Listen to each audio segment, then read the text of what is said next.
Hey everybody, happy Friday. It's me, John Lorden, here with another episode of BrainScratch for today, December 1st, 2017. Thank you so much for joining me today. And today we are looking at a case that doesn't happen here in the US. Every now and then I really try to explore some cases from around the world. Today we're looking at a case that originated in Scotland. It happened 13 years ago. And we're talking about a father and husband murdered at his doorstep. And there is some news that has been kicking around now around the 13th anniversary of this horrible, horrible crime. But largely this case has been unsolved despite a lot of work being put into it. So we're going to start by looking at some articles that came out from around that time, which I'm really thankful. This is a case that was covered very well, especially by the BBC. So we have a lot of stuff to look at from around the time. And then I'm going to give you guys an update on what current developments have been released. And then a few... I don't know if I can really call them opinion pieces. We have a few people that claim to be experts on this case that might have some information in terms of a motive, which is really probably the hardest thing to understand. In this case, the murder of Alistair Wilson. So to start with, let's learn a little bit about where this takes place. This takes place in Nairn. Hope I'm saying that right. I've heard it pronounced on a couple of videos. It's almost like Nairn, but Nairn, like they're two separate sounds. Nairn is a town in the Highland Council area of Scotland. It's an ancient fishing port and market town. It's best known as a seaside resort with 2 golf courses, award-winning beaches, and a community center mid-scale arts venue district. They also talk about some theaters and museums they have there. And here we have a map so you can kind of get a feeling for where it is. Population currently is just over 12,000 people. So apparently a very nice place to live, and these types of things don't typically happen there. But what did happen? Let's get into the details, starting with an article from the BBC back on November 29th of 2004. Police have admitted there appears to be no motive for the murder of a bank manager on his doorstep in the Highland town of Nairn. Alistair Wilson, 30, was shot in the head after his wife opened their door to the killer. The couple were putting their 2 young sons to bed when the man called. Now, what's interesting is the early press on this didn't really go into the details too much about the specifics around the actual interaction there. She wasn't standing at the door when he was shot. We're going to get to an article that was released literally within the past few days that has much more detail on that. So just keep that in mind as we roll forward. The couple were putting their 2 young sons to bed when the man called. Veronica Wilson answered the door at about 19:15 GMT on Sunday to a man who asked to speak to her husband. His wife ran for help to the Havelock Hotel. Of course, that's after he was shot, which is opposite the couple's home. Mr. Wilson was taken to hospital in Inverness, where he died. The killer turned left along Crescent Road and headed on foot towards Marine Road. I'm a little curious about that description of him heading on foot because of some of the information one of the experts is theorizing on later, so keep that in mind also. Police want to question a stocky, clean-shaven man aged 35 to 40 who was wearing a baseball cap and I think it's blue sawn jacket. I'm really not familiar with what that is, so I ran a quick search, and apparently this is a blue sawn jacket, so just so you get some idea of what that is there. Continuing with the BBC, this was a number of days later, just the 15th of December in 2004, a potential witness has come forward. Now, what's interesting about the first article we read is they had a bit of a physical description. I'm pretty sure that came from his wife. Now we hear a number of days later that there is potentially someone else that spotted this guy. The call came after an appeal was launched on the BBC's Crime Watch television program. Detective Chief Inspector Peter McPhee said police received a call from someone who saw a man fitting the description of Mr. Wilson's killer. Earlier, detectives confirmed a handgun found in a drain near the scene last week was the murder weapon.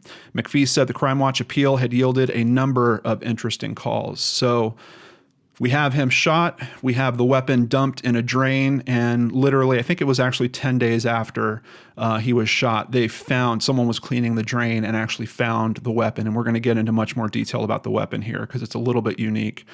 In terms of the interesting phone calls that Crime Watch got, the DCI McPhee said, "I've had one very interesting call from a potential witness who saw a man answering the description of the suspect. This witness is the first we've spoken to who has seen anybody in possession of an envelope. So we're very interested in this witness." And I know from the previous article, and even in this one, it doesn't really explain why the envelope is so interesting. But as we roll forward in the case, we're definitely going to learn why.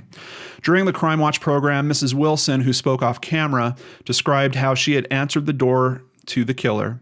The man asked for her husband by name. She left Mr. Wilson on the doorstep with the man to go upstairs and look after their children. Quote, "I heard the shots. I live in Nairn and this doesn't happen, so I think it's someone breaking wood or something," she said. "I leave the kids in the room and I run down the stairs." She found her husband lying on the doorstep with the gunshot wounds, which would prove fatal. He actually wound up dying in the hospital shortly after that.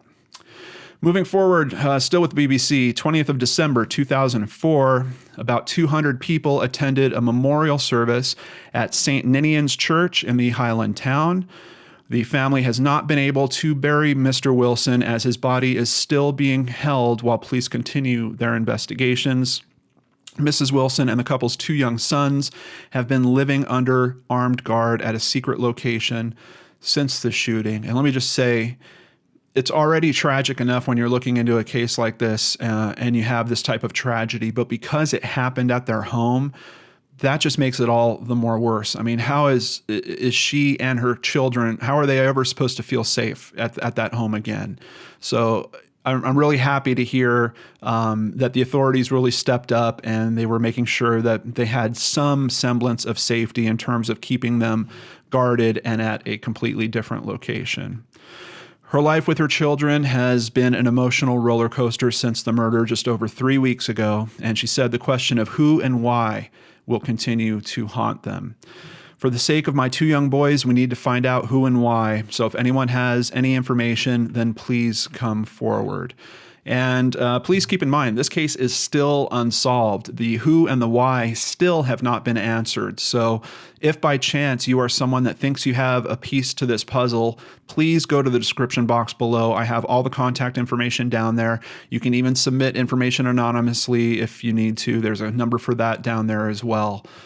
This is a case that really tugs at my heart because you have a wife who was robbed of time with her husband, but you also have 2 very, very young children that basically grew up without a father, and no one is really being held responsible for that, which in my eyes is a very sad thing. And we jump forward almost 6 months after the actual murder happened.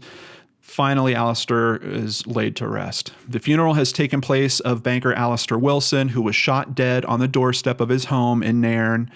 Despite a massive police investigation, detectives have so far been unable to track down his killer. Now, we do get a little bit of detail. We get some more information about the actual gun at this point that comes out just about a week after that article. Police reveal murder gun origins. Detectives have revealed that the pistol was a Schmeiser, of which about 40,000 were originally manufactured.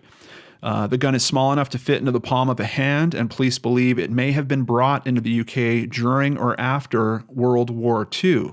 Detectives said it had been manufactured between 1922 and 1930. So basically, this thing is practically a relic that was used in this shooting. It is commonly known as a pocket or waistcoat pistol and is sometimes referred to as a, quote, ladies' gun because of its size. Detectives believe it may have been brought into the UK as a war trophy by service personnel during or after World War II.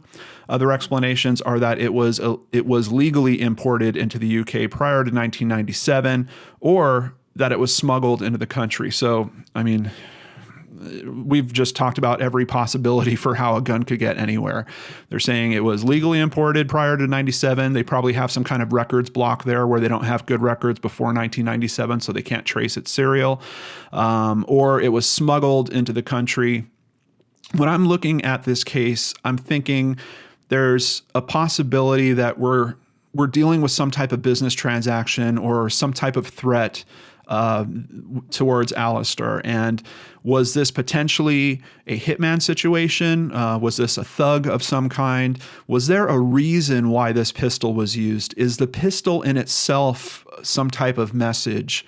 I'm really not sure. But for this pistol to be this uncommon, particularly in this area, is a very curious thing. And it makes me wonder about the origins, which obviously the investigators are trying to figure out as well.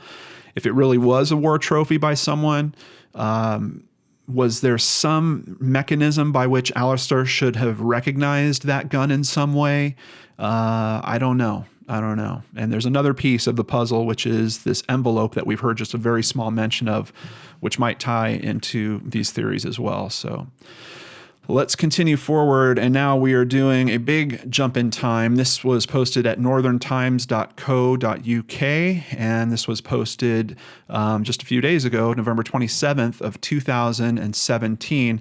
Here we have a picture of a gun very similar to the gun that was used, and we get some more detail. On the 13th anniversary of the death of Alistair Wilson, Police Scotland has renewed its appeal for information as the investigation into his murder continues.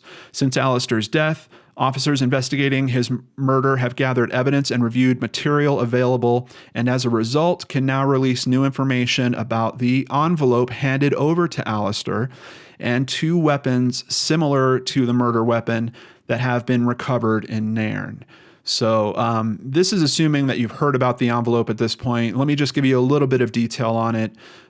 His wife went down and answered the door. The person asked for Alistair. She went up and got Alistair. Apparently the person handed him an envelope, and we're going to learn more about the envelope. He went and talked to his wife about it for a few moments, went back to the front door, and that's when he was shot. But back to the gun. Last year, two similar guns were recovered from separate addresses in Nairn. One of these was an identical make and model and was handed in following a house clearance in August 2016. The other weapon, a Malor Brevets handgun, was handed into police in May of 2016, and that's obviously a different manufacturer, but a similar size and caliber gun. These guns are not linked to the murder of Alistair Wilson, but given the specialist nature of these weapons, police are very interested to speak to anyone who has had a gun like this in the past. And I think what they're probably assuming there is this isn't a gun that people would necessarily just kind of have around. This was collected for some reason. Like the earlier article said, this might have been someone that was in the service who brought this home as almost a type of war trophy of some kind. Or it could be an enthusiast. It could be someone that is just interested in older weaponry, particularly from those time periods, and may have purchased this legally or illegally and got it into the country somehow. So obviously the gun is... it's a very important piece of this investigation because we have so little to go on. If someone walks up to your front door and shoots you, what are they going to leave behind? I haven't heard anything about any type of forensic print being left behind. I don't know if he was wearing gloves. I don't know if he even touched the door in any way. Haven't heard of any fingerprints or anything of that nature being left behind. So you're really left with this gun, which was tied to the crime. They know that this is the gun that was used, and the stories of this envelope, but the envelope has not been found. Back to the article at Northern Times. Detective Superintendent Gary Cunningham has also urged anyone with new information to come forward. He said, "We continue to pursue several lines of inquiry, one of which is the turquoise-colored envelope that was handed to Alistair by the person who attended at his front door. The envelope was the size that could fit a card and had the name Paul on it. The envelope was empty and has never been recovered." Extensive inquiries into Alistair's murder have been carried out with nearly 14,000 people spoken to. That's practically everyone that lives in Nairn and then some. 3,500 statements taken, and door-to-door inquiries at more than 1,000 addresses in Nairn. Additionally, we have seized nearly 700 productions. There has also been CCTV from 670 different sources collected and reviewed by officers. So you can see over a 13-year investigation, there has been a lot of leads followed up on. Just looking at the numbers that we're talking about here, I'd be very surprised if in some way they haven't spoken to someone that's involved in this already. There has been significant investment in improving our DNA technologies in the last few years. With the advent of DNA-24, we are now obtaining DNA profiles from items which, when previously tested, had not produced a profile. As such, we are continuing to review the items suitable for further testing in this case. So I've tried to find out some more information about DNA-24. All I can see is that it is a developing science, and I believe that DNA-24 is a method where you can collect DNA that might be an extremely small sample, smaller than the regular samples of DNA that are much easier to collect. Or where the sample might be degraded, that this is a way to try to still be able to provide a sample that can give them a DNA analysis. But unfortunately, I can't find any real easy to explain articles on that, but that's just kind of my very brief and limited understanding on that. If you do have any articles on DNA-24 that you think can help us in terms of understanding with this, please include those in the comment box below. But let's get back to the case. Heading back to bbc.com, here we have a picture of an envelope that is similar to the one that was seen. The blue envelope was a quarter of A4 in size, similar to one in which a greeting card would come. Police said it was empty when the 30-year-old showed it to his wife before he was killed. They also confirmed that the name Paul was written on the front of the envelope. Very strange twist that they would have this name on it. I'm almost wondering at this point if the name was actually for someone else. Like if this guy at the door was saying, hey, don't you have something for Paul and it should go in here, rather than, as a lot of people assume, that the guy at the door thought that Alistair was Paul or that he was asking for Paul, which is pretty easy to dispute because it's Alistair's wife that answered the door and said that he was asked specifically by name, first and last name. The detective added, I need to know if anyone has any ideas who Paul is, and I need to know if there's any ideas as to why this envelope contained nothing. All I can say is my idea on that is that he was supposed to put something in that envelope, and maybe he didn't, and maybe that is what prompted the shooting. We're going to see one of the people that's reviewing this case also holds a very similar theory. And remember that eyewitness that we heard about before? Now, 13 years later, we get much more detail. Man recalls seeing key figure in Alistair Wilson murder case. Tommy Hogg, 70, said the man sat a few seats behind him and his wife on a bus traveling from Inverness to Nairn. Mr. Hogg said the man left the bus at Nairn and he last saw him walking in the direction of the home of 30-year-old Alistair Wilson. Mr. Hogg of Nairn said the man caught his attention as he boarded the bus at Inverness bus station. He said, quote, every time I looked at him, he turned his head away and stared out the window. He slumped himself down. He was so ill at ease, so jumpy. Mr. Hogg described the man as being about 5'9" to 5'10", muscular and wearing a blouson jacket and a peaked cap pulled down over his face. He said, quote, the thing that struck me about him was he was absolutely immaculate, short hair, and he looked like he had just stepped out of the bath. He was pristine. One thought I had when I read that is, I wonder if, because, 2004, people were certainly aware of DNA at that point. I wonder if he had prepared himself so that he wouldn't be leaving anything behind if he was going to indeed kill Alistair this night. So Just a thought that kind of crossed my mind as I heard this description of him. Mr. Hogg said he gave police a description of the man for the production of an e-fit. Detective Superintendent Gary Cunningham said, quote, "There is limited detail available about the facial features of the suspect from witnesses, and as such, there is not sufficient information to produce an e-fit." And then in a really interesting, kind of confusing way, they've attached this other quote to the bottom of this article, and I can't really tell what it's related to, but this is another quote from Detective Superintendent Gary Cunningham. "An e-fit of a potential suspect was drawn up, but officers were able to trace the man concerned, and police were able to rule him out of having had any involvement in Alistair's death." Now, let me tell you guys, I did find another article that I believe was based just on reading this article, because they did not cite any source information of their own, but they came to the conclusion that, like I said, this is just my belief based on how this is written. They came to the conclusion that Mr. Hogg, that it was his e-fit that was used, and they traced down a man and they determined that that man had nothing to do with this case. I don't believe that I trust the validity of that article. That article literally came out a day after this one. Like I said, they're not citing their own sources. I believe that they read this and they are jumping to that conclusion. I've seen several other broadcasts on this. I've read a lot of other articles. No one else is saying that Mr. Hogg was incorrect or that his lead was chased down and ruled out. Except for one article. I've only seen it in one place. And like I said, I'm kind of not sure if I should really trust it, but I just wanted to let you guys know about that in case you bump into similar information if you decide to look into this for yourself. So moving forward to another article at the BBC just released a couple days ago. This one gives us much more detail into the actual interaction that happened at the door. When the doorbell rang, he was reading their boys a bedtime story. Veronica answered the door to a clean-shaven man aged 35 to 40. And let me just point out, in terms of Mr. Hogg's description, we're getting pretty much a perfect match. Could that be that Mr. Hogg heard this description and that he's reciting those facts? I don't know, but it's kind of uncanny in terms of how close this description is. Watch as we continue here. The man was described as stocky and was wearing a baseball hat and a dark blouson jacket.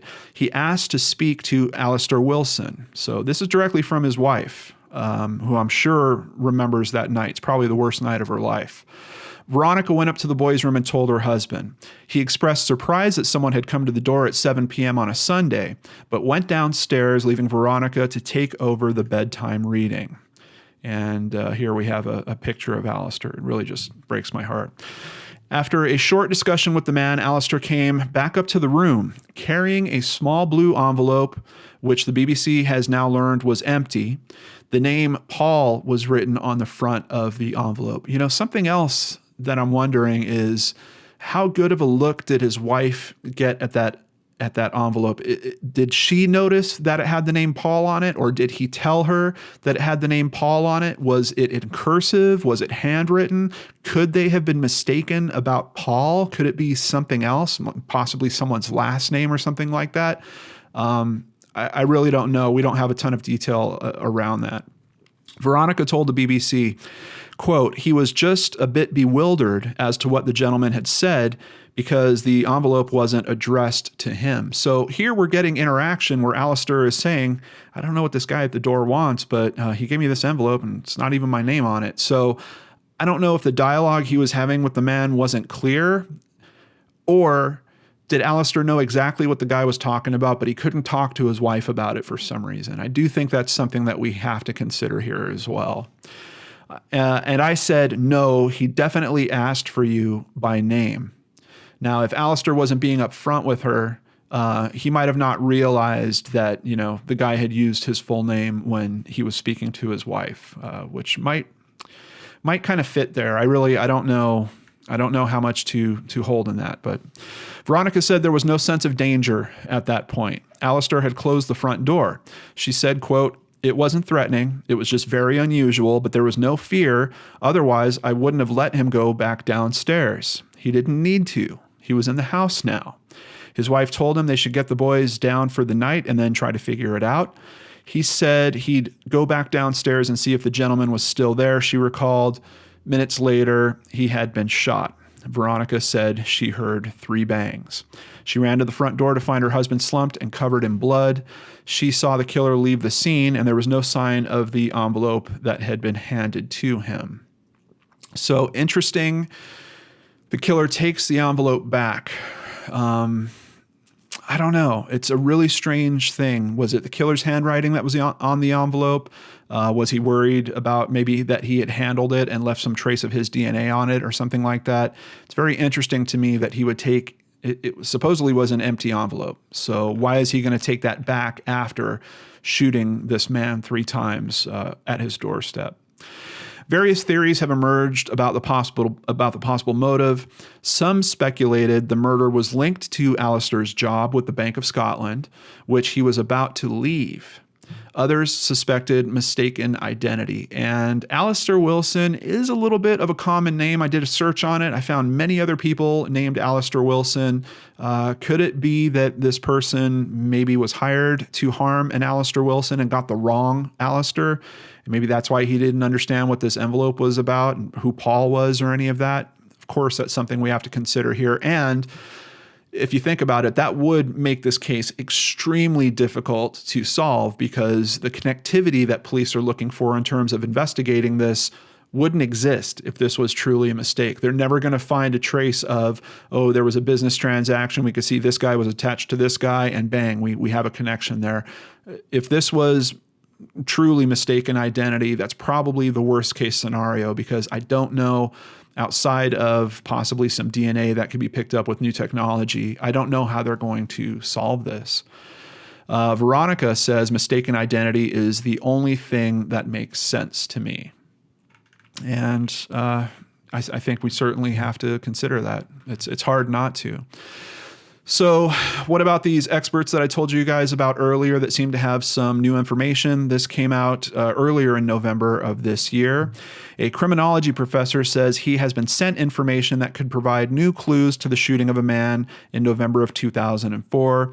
Professor David Wilson, a professor of criminology at Birmingham City University, said the information was sent to him in a package from a person identified only as Nate. The sender of the package claimed there was an independent witness to the murder on the doorstep of the Wilsons' home and named this person. Further details have been passed to the police. Professor Wilson said, quote, "I'd always previously assumed that this was a master hitman who carried out this particular crime and the case would be unsolvable. Because of what the package contains, if it is accurate, I now think it's eminently solvable." The academic said he initially believed the 8-page package entitled Alistair Wilson, a Cold Case Thesis, which was sent to his university address with what he believes is a Glasgow postmark, came from a, quote, good armchair detective. However, the new information contained in the document made him reconsider.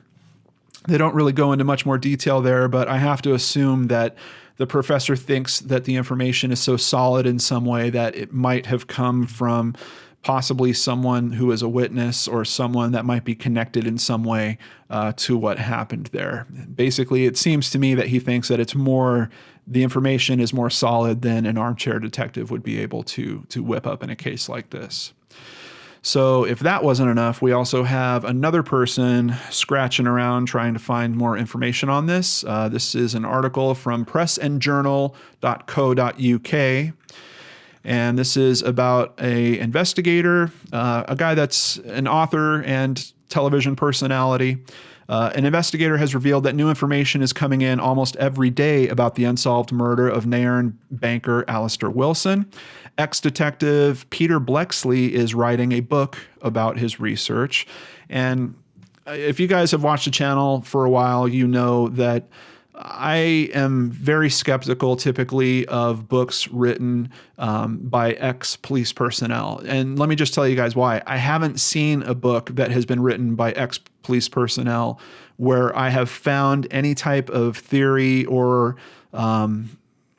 reliability to a case or insight to a case that I haven't been able to get just by reading major media information and reading people's opinions of that major media information. In some cases, I feel like these ex-law enforcement personnel, when they turn authors, are trying to glamorize certain cases because their focus has shifted from finding the truth of a case, which doesn't necessarily include any type of fame or money, maybe a little notoriety with it, and that's about it, to being an author, which is reaching for fame and notoriety and money.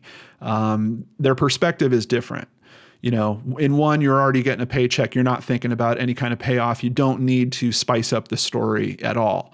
In another case, a spicy story is exactly what you're looking for. And sometimes I believe, just being humans, maybe they don't even know that they have that blind spot going into it, but their information, for me, isn't always the most reliable thing. So I always kind of take it with a grain of salt when I hear about former law enforcement turned author that is focusing on something. But with all that being said, let's take a look at what he's finding here. He believes that Mr. Wilson was not meant to die that night on November 28th in 2004. Mr. Blexley has been told that the killer made Mr. Wilson an offer that night, and if he had accepted, he would have lived. The former Scotland Yard officer said, quote, "I can't disclose my sources. The person who knocked at the door just after 7 p.m. on Sunday, November 28th, went to negotiate and not to assassinate. This person was prepared to kill, but they did not intend to kill. That's the information I've been given." He continued, "In furtherance of that, I've been told that a motive for Alistair's killing is common knowledge among certain members of the legal profession in the Central Belt, and the reason they don't speak out is because they don't want someone with a gun turning up on their doorstep." Sounds to me like he is getting information about some type of bad business theory. Was Alistair involved in moving some money for someone, doing something with money for someone? And that doesn't necessarily mean that it was even illegal in terms of Alistair's involvement. But was it important enough to someone else that they might have harmed him if he didn't take an appropriate step or do a specific thing? Maybe. Mr. Blexley's, quote, highly credible source said an envelope which the killer handed to Mr. Wilson is key. And once again, even with the information that we've reviewed here, if you've looked into this case, if you've read what people have said about it, nothing here is new. Nothing here is outside of conversation that has already happened around this case. But we do have some more detail, and I do think he brings up some interesting points. So let's continue with another article at dailyrecord.co.uk. And by the way, the article that I was mentioning before that I thought was possibly incorrect about Mr. Hogg and the police saying that they had possibly already found the person Mr. Hogg was referring to, it was written by dailyrecord.co.uk. I don't know this publication in particular, so you guys are going to have to tell me if you're in Scotland, if you know this publication, if it's really reliable or not. From what I'm seeing, I can't really seem to trust it, but that's just kind of my gut feeling on it, so I'll need your expertise on that. Blexley, who was with the Metropolitan Police for 21 years, has been told that the killer went to negotiate, not assassinate. However, when Alistair did not agree to his proposal, he was executed. Blexley, now a respected writer and co-presenter on Channel 4 reality TV series Hunted, spent 5 days in Nairn last month when he flooded homes and shops with leaflets appealing for information. He received numerous calls, including one claiming to detail the killer's true intentions 13 years ago. Just once again, if someone has information like that, they're going to know the killer's true intentions, but they're not going to know who the killer is or who the person that sent that killer was. And we're not getting anything like that, at least from the way these articles are being written. Is he banking that information because he's going to put it in his book, what his big theory is? Possibly. Blexley said, quote, "This is information from a very credible source who knows all the players. This is not my theory." I believe him that it's not his theory. I believe that someone called this into him, but does that necessarily still mean that it's not a theory, period? Just because this person happens to know other people around this case, when you're talking about the intent of people and you're not pointing out who those people are, that starts getting pretty theoretical to me. And I struggle with that because when I'm looking into these cases, I'm always trying to figure out the intent, because that can sometimes, if you look at the actions of people, you can line that intent up and say, you know what, yeah, that really makes sense if that was their motivation. Or no, these pieces don't fit. So either we've got the motivation wrong, or maybe these pieces aren't true in some way or something like that. So I get it, but is talking about, I know the killer's intent, is that really a crack in the case? I don't know. But he makes a very, very good point here. He added, quote, "The killer was taking a tremendous risk hanging about on the doorstep as it increased his chances of being identified." Totally. And I do think that supports what he's trying to say here about, look, this guy came to negotiate with Alistair in some way. If this guy came just to shoot Alistair, even if he was using the envelope as some kind of, hey, look over here while I pull a gun out, I believe it would have happened as soon as the door was open.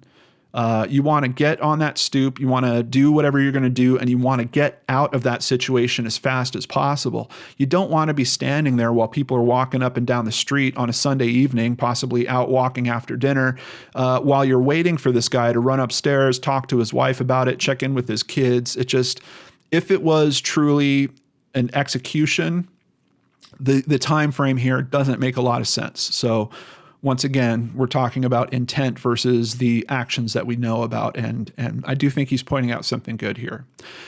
He also risked leaving a treasure trove of evidence on the envelope. Absolutely. Why let your victim go back into the house with all the risks? Right. What if Alistair didn't bring that envelope back to the door and then he couldn't have taken it? That's because he was originally delivering an envelope and not a bullet.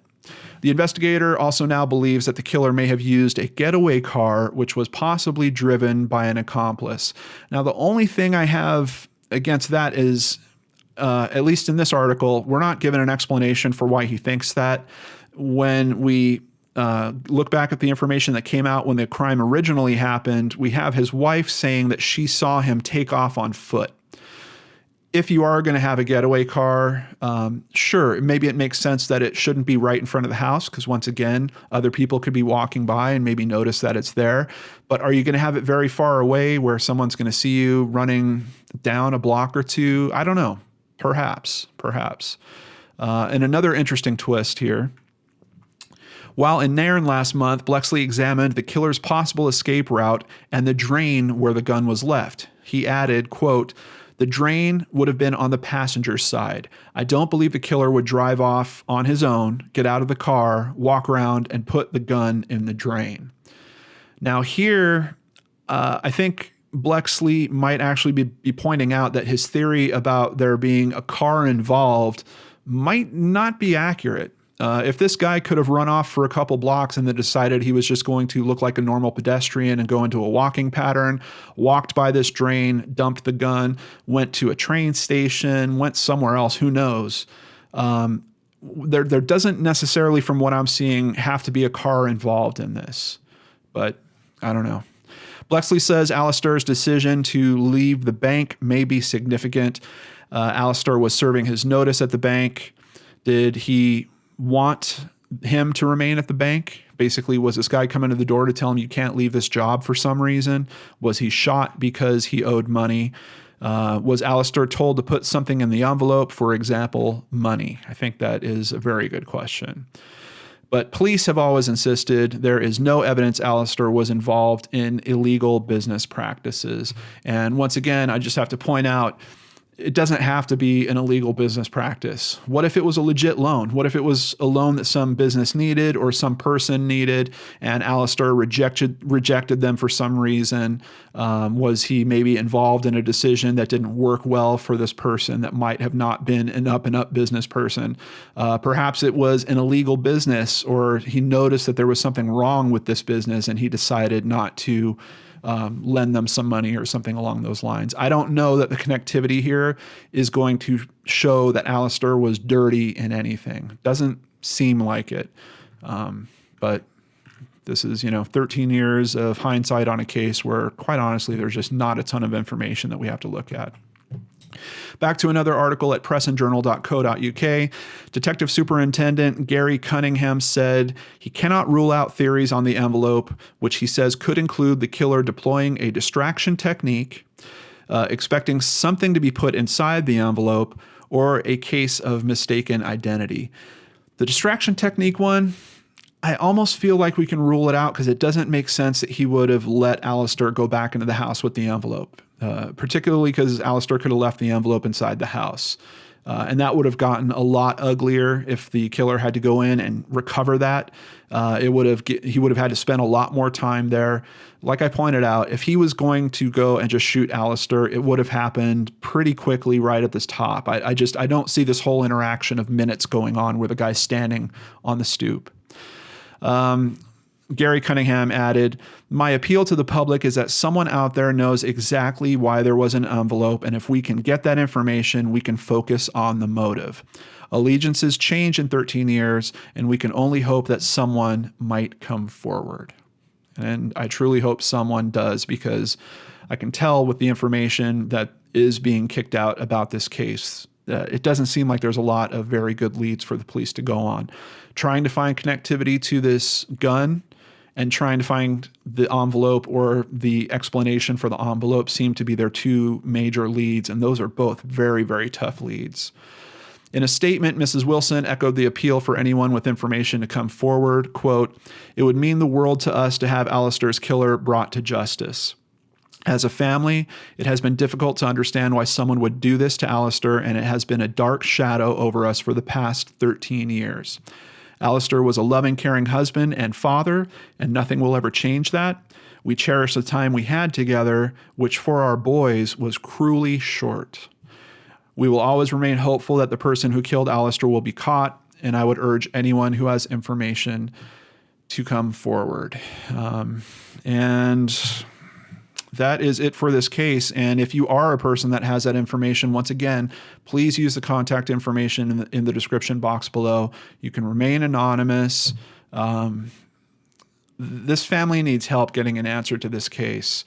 And the sooner they do, I think, the better it's going to be for these boys to understand and to maybe move forward from this. It's got to be terrible on those boys just not knowing their father practically their whole life. I don't know. It's a real heartbreaker, but this is where I turn it over to you guys. Are there any other theories that you have out there about what could be going on in this case? The way I see it, mistaken identity certainly has to be considered. Some type of business dealing. I don't think it's necessarily illegal, has to be considered. Alistair possibly leaving his job might have been an influence in that in some way. Was there maybe something completely unrelated here? We could be looking at, if there was a relationship outside of his personal life or outside of business. Was this a guy that was maybe gambling on the side? His wife didn't know about it. I mean, there's definitely other motivations that could still come into play here. And it really boils down to a very strange envelope with the name Paul on it. I don't know, Brain Scratchers. It is certainly a mystery. Thank you so much for joining me. I really appreciate you spending the time looking into this one with me. Let's talk about it in the comments below, and I hope you guys have a wonderful weekend, and I hope you will come back here on Monday, spend some more time with me on the Lord and Arts channel. Take care.